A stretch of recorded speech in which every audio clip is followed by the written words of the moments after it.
இளைய தலைமுறை முழுக்க முழுக்க கஞ்சா, அபின், மது போன்றவற்றுக்கு அடிமையானதற்கு விஜய் ஒரு மிகப்பெரிய காரணம். இப்ப விஜய் வந்து யோகியமானவர் இல்ல. விஜய் எப்பவுமே கஞ்சா போதையில இருப்பாரு. அமீர் வந்து பெண்கள் இதெல்லாம் பற்றி பேசுறாரு. நீட் தேர்வுல என் பொண்ணு புர்கா காட்ட சொன்னாங்க, நான் நீட் தேர்வுல தான் வந்துட்டேன். அவர் படத்துல என் பெண்கள் அப்படி நடிக்க வைக்கிறாரு. அவசரமா டிரான்ஸ்ல ஓப்பன் செக்ஸ் இருக்கு, நம்ம கூட வச்சுக்கலாமா? எனக்கு ரசிகனா இருக்கும் யாரும் சிகரெட் பிடிக்காது, எனக்கு ரசிகனா இருக்கும் யாரும் மது குடிக்காது. அப்படினாலே ஒரு தலைமுறையே திருந்தோம். விஜய் சொன்னா ஒரு தலைமுறையே திருந்தோம். அந்த பொறுக்கி விஜய் இன்னைக்கு கூட அவர் அரசியலுக்கு வருது உண்மையான எனக்கு தெரியல.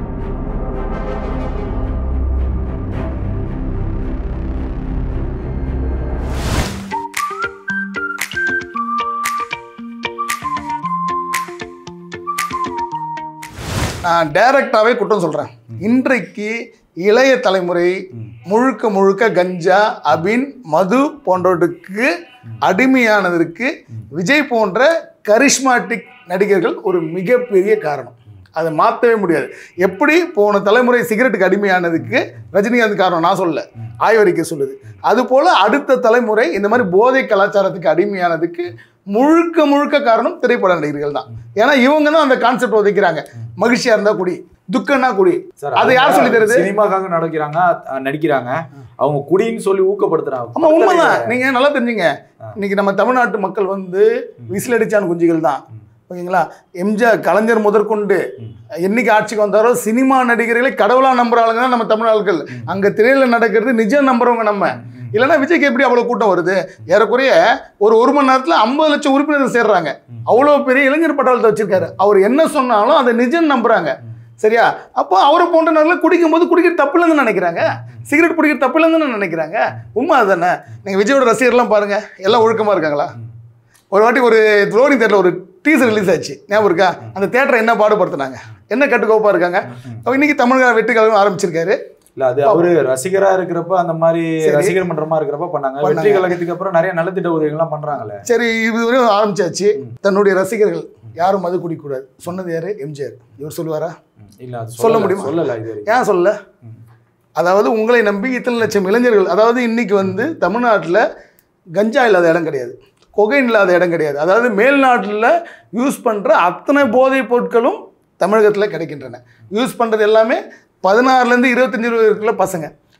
அந்த கேட்டகரியில் இருக்கவங்க 100க்கு 70% விஜயோட ரசிகர்களாக இருக்காங்க. அப்போ அந்த ரசிகர்களை ஓட்டு அரசியலாக பார்க்காம ஒரு நல்ல வழிக்கு நடத்துறதுக்கு யார் காரணமாக இருக்கணும்? விஜய் தான் காரணமாக இருக்கணும். போன முறை இதே மாதிரி ஒரு திட்டம் நடத்த தெரியல, +2 பசங்களுக்கு ஏதோ ஃபங்க்ஷன்லாம் கொடுத்தாரு, எல்லாருமே பாராட்டினாங்க. அது முடிஞ்சு அடுத்த வாரமே ஒரு பாட்டு ரிலீஸ் ஆகுது. அந்த தம்மு வாயில் வச்சு ஒரு பாட்டு, நாங்களாம் கூட அதுக்கு எதிராக, அது என்ன படம் கூட ஞாபகம் இல்லை, ஒரு படத்தில் நடித்து ஒரு பெரிய சர்ச்சைக்குரிய இதாகிடுச்சு. அவங்களாம் வந்து அந்தளவுக்கு தான் இருப்பாங்க. இன்னைக்கு கூட அவர் அரசியலுக்கு வருது உண்மையான எனக்கு தெரியல. ஏன்னா ரஜினிகாந்த் இப்படி தான் மக்களை ஏமாத்துறாரு. ஏதாவது ஒரு படம் ரிலீஸ் ஆகும்போது நான் அரசியலுக்கு வரேன்னு அந்த படம் ஹைப் பண்ணி விடுவாங்க. அது போன்ற ஒரு கான்ட்ரவர்சியாக கூட இது இருக்கலாம். இவர் அதிகாரப்பூர்வமாக நிறைய விஷயங்கள்லாம் பண்ணிட்டாரு. அதிகாரப்பூர்வம் எத்தனையோ, ரஜினி கூட தான் அதிகாரப்பூர்வமாக எத்தனையோ பண்ணாரு. வரட்டும், நாங்கள் இவங்களை போன்றவங்க வரணும்னு தான் நினைக்கிறோம். ஏன்னா நீங்களும் நானும் போனால் நம்ம பின்னாடி 10 பேர் கூட வரமாட்டான். ஆனால் விஜய், நான் கட்சி ஆரம்பிக்கிறேன்னா ஒரு நிமிஷத்தில் 1 மணி நேரத்தில் 50 லட்சம் பேர் உறுப்பினர் வரும். அப்போது இவர்கள் போன்றவர்கள் நல்ல விஷயங்களை விதைக்கலன்னு சொல்கிறோம் நாங்கள். இப்போது விஜய் வந்து எம்ஜிஆரை பின்பற்றிய ரசிகர்கள் இன்னைக்கு வரையும் ஓரளவு ஒழுக்கமாக இருப்பாங்க. அதாவது சிலர் இருப்பாங்க, ஒரு 10% குடித்தாலும் மீதி வந்து அவர் ஒழுக்கமாக இருப்பாங்க. ஏன்னா அவர் திரைப்படத்தில் அந்த மாதிரி தான் நடிப்பார். சாராயம் குடிக்கிற மாதிரி நடிக்க மாட்டார், சிகரெட் குடிக்கிற மாதிரி நடிக்க மாட்டார். அப்போது அவரை பின்பற்றியவர்கள் சரி நம்ம ஆதாச கதாநாயகன் அப்படி இருக்காரு, நாமளும் அப்படி இருக்குன்னு நினைப்பாங்க. ஆனால் இன்றைக்கி அப்படி கிடையாதுல்ல. இப்போது நீங்கள் நல்லா தெரிஞ்சிங்க, இந்த கள்ளச்சாராய சாவில் முதல்ல 2 பேர் செத்தான்.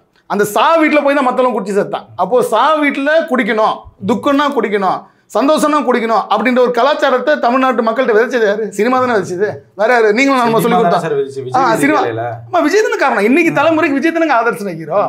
இது போன தலைமுறை தான் ரஜினி திட்டி இருப்போம், இன்னைக்கு விஜய் தானே.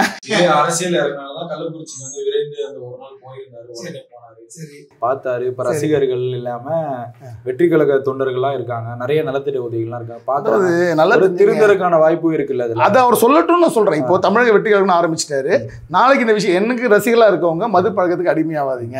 யாரெல்லாம் மது குடிக்கிறோம் அவங்களாம் என் கட்சியில் இருக்காதீங்க, முக்கியமான போஸ்டிங்கில் போடாதீங்க. ஏன்னா நம்மளை பொறுத்தவரை தலைவன் எப்படி இருக்கானோ அதுக்கேற்ற மாதிரி தான் தொண்டர்கள் இருப்பாங்க. இப்போ நானே சிகரெட் பூச்சிட்டோ தண்ணி அடிச்சுட்டோ ஊரை சுற்றிட்டு இருந்தேன்னா தொண்டர்கள் எப்படி இருப்பாங்க? இப்போ விஜய் வந்து யோகியமானவர் இல்லை, நான் சொல்லலை, பாடகி சுசிதா சொன்னேன். அவங்க தானே சொன்னாங்க விஜய் எப்பவுமே கஞ்சா போதையில் இருப்பார், அவர் சுற்றி 10 பேர் இருப்பான்னு. அவர் இதுக்கு வரையும் அதுக்கு மறுப்பு தெரிவிச்சாரா? அந்த அம்மா திரிஷா மறுப்பு தெரிவிச்சாங்களா? அப்போ இது போன்றவர்கள் எப்படி தன்னை பின்பற்றும் ரசிகர்களை சரியா வச்சிருப்பாங்க? அப்போ அவங்க வந்து அதுக்கான முயற்சியில ஆரம்பிக்கணும். இப்போ வந்து இந்த மதுக்கு அடிமையானவர்கள் அரசு வந்து எனக்கு தெரிஞ்சு ஒரே ஒரு அந்த திருத்துறதுக்கான ஒரே ஒரு இதான் வச்சிருக்காங்க. அது மாதிரி மையங்கள் ஆரம்பிங்க, மறுவாழ்வு மையங்கள் ஆரம்பிங்க. இல்லைன்னா நீங்க சொன்னா கேட்கறதுக்கு 1000 பேர் இருக்கான். எனக்கு ரசிகனா இருக்கும் யாரும் சிகரெட் பிடிக்காது, எனக்கு ரசிகனா இருக்கும் யாரும் மது குடிக்காது. அப்படின்னாலே ஒரு தலைமுறையே திருந்தோம். விஜய் சொன்னா ஒரு தலைமுறையே திருந்தோம். சரியா? ஏறக்குறைய இன்னைக்கு இளைஞரை நம்ம திருந்துறாங்கன்னா அந்த அளவுக்கு அவர்களுக்கு விஜய்க்கு ஆதரவு தொண்டர்கள் இருக்கிறாங்க. அந்த தொண்டர்களை நல்வழிப்படுத்துறது அவருக்கு இருக்கு. ஏன்னா அவர் தவறான பாதை கொண்டு போனது நீங்க தான்.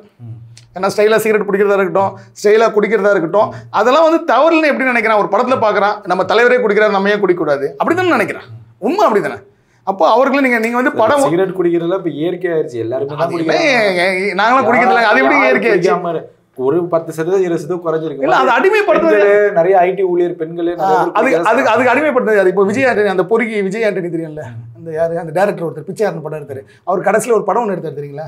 ரோமியோவோ ஏதோ ஒரு படம். அதில் ஒரு போஸ்டர் ஃபுல்லாக விட்டாங்க, ஞாபகம் இருக்குங்களா? என்ன போஸ்டர்? முதலில் அறையில் இவரும் சாராயம் ஊற்றி கொடுப்பார் அந்த அம்மாவுக்கு. சரியா? அப்போது பெண்கள் மத்தியில் குடிக்கிறது தப்புன்னு யார் விதைக்கிறா? அவங்க தானே விதைக்கிறாங்க. ஊர் ஃபுல்லாக போஸ்ட் விட்டுறீங்க.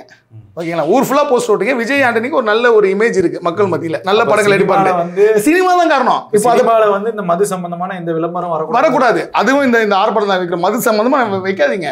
ஏன்னா நீங்கள் ஃபாரின் மாதிரி நம்ம ஊர் கிடையாதுங்க. ஃப்ரான்ஸில் ஓப்பன் செக்ஸ் இருக்கு. ஓகேவா? நம்ம ஊரில் வச்சுக்கலாமா? தமிழ்நாட்டுக்கு பெண்களுக்குன்னு அச்சம் மரம் நானும் வெட்கணும். நீங்கள் அப்படி இன்னைக்கும் பொண்ணு பார்த்தா என்ன நினைக்கிறீங்க?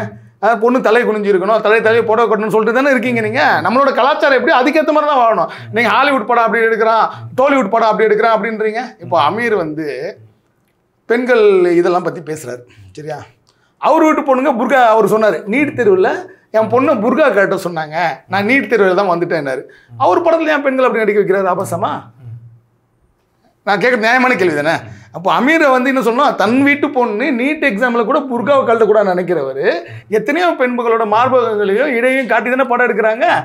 ஏன் எடுக்கிறாங்க? அப்போ அவங்களுக்கு சினிமா ஓடணும். சினிமாவை பொறுத்தவரை கவர்ச்சியை காட்டினாலோ தவறான விஷயங்களை காட்டினாலும் ஈஸியாக ஓடிடும். அதில் மாற்று கருத்தே கிடையாது. ஏன்னா இளைஞர்களோட வயசு அந்த டீனேஜில் வந்து அந்த பருவம் வந்து எதை நோக்கி இருக்கணும்னு உங்களுக்கு தெரியும். அப்போ அதை விதைக்கிற நடிகர்கள் மீது தவறுன்னு சொல்லணும். அப்போ அதை திருத்தணும், இல்லைன்னா சென்சார் போர்டு திருத்த வைக்கணும். அவ்வளோதான். விஜய் அதை பண்ணணும். ஏன்னா நாளைக்கு அவர் தமிழ்நாட்டில் முதல்வர் கனவோட அவர் இருக்காரு.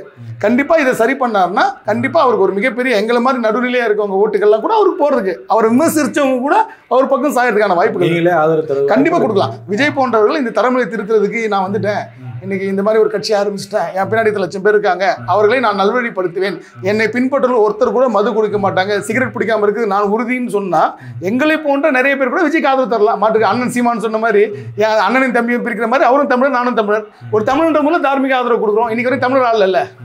எம்ஜிஆராக இருக்கட்டும், கலைஞராக இருக்கட்டும், ஸ்டாலினாக இருக்கட்டும், எல்லாம் தமிழ் கிடையாது. அண்ணன் எடப்பாடி மட்டும் தான் தமிழ். வேறு யார் தமிழர்? அந்த விவாதத்துக்கு இல்ல நான் சொல்லிடுறேன். அப்போ இல்ல என்னுடைய பார்வையில சொல்றேன், ஒரு தமிழனாக தமிழனை ஆரம்பிப்பது என்னோட கடமை. ஒடிசால அப்படித்தானே ஜெயிச்சாங்க. இப்போ சீமானுக்கு ஆட்சி கொடுங்க எல்லாம் மாறிடுங்கிறீங்க. ரேஸ்ல இருக்க மாற்றத்துக்கான ஒரு வாய்ப்பை கொடுங்கன்ற. ஏன்னா இன்னொருத்தர் கொடுக்கும்போது இவர்கள் திருந்துவதற்கான வாய்ப்பு இருக்கு. புதுசா ஒருத்தர் போட்டிக்கு வரும்போது ஒரு கடையில வேலை அதிகமாக வைக்கிறாங்கன்னு வச்சுங்க, புதுசா ஒரு கடை போட்டிக்கு வந்ததுன்னா இயல்பா வர அது போன்ற வாய்ப்பை கொடுங்கன்னு சொல்றோம். அவ்வளவு.